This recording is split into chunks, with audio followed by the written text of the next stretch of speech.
सावकारी कर्ज फेडण्यासाठी शेतकऱ्यांना किडनी विकलेली आहे। चंद्रपूरच्या नागभीड तालुक्यातील हा धक्कादायक प्रकार समोर आलाय। सावकारांना किडनी विकण्यासाठी बळजबरी केल्याचा प्रकार समोर आलाय। 1 लाखाच्या सावकारी कर्जाचा तब्बल 74 लाख रुपये परतावा घेतलाय। पीडित शेतकरी शिवदास कुळेनं किडनी 8 लाखांना विकली। शेती, ट्रॅक्टर, 2 मोटारसायकल विकून कर्जही काढलं।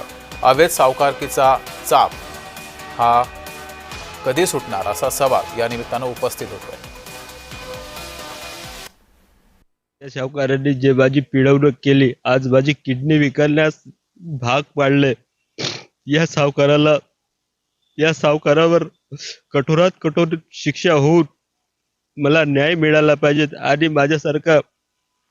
माझ्या सोबत जे घडलंय ते कोणासोबत होऊ नये म्हणून महाराष्ट्र सरकारने या प्रकरणाची तातडीने दखल घ्यावी। त्या शेतकऱ्यावर खरंच जर ही दुर्दैवाची वेळ आली असेल तर संबंधित दोषींवर कडक कारवाई केली पाहिजे आणि या शेतकऱ्याला तातडीने मदत ही राज्य सरकारच्या वतीने संपूर्णपणाने केली पाहिजे। मुळात जे सरकारने धोरण घेतलेले शेतीच्या संदर्भामध्ये त्याच्यामुळे मोठ्या प्रमाणामध्ये शेतकरी कर्जबाजारी होत आहेत।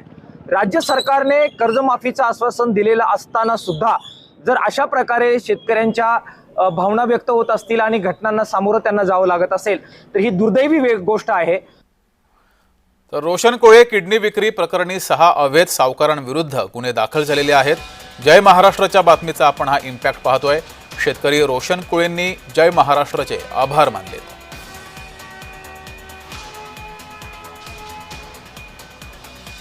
ट्रॅक्टर विकले, दुसऱ्याच्या नावे असलेले ट्रॅक्टरवर पण त्यांना लोन मागितलं। त्या दोस्ता मित्राकडून जमून असे टोटल मी 1,74,00,000 रुपये यांना मी भरून दिलं।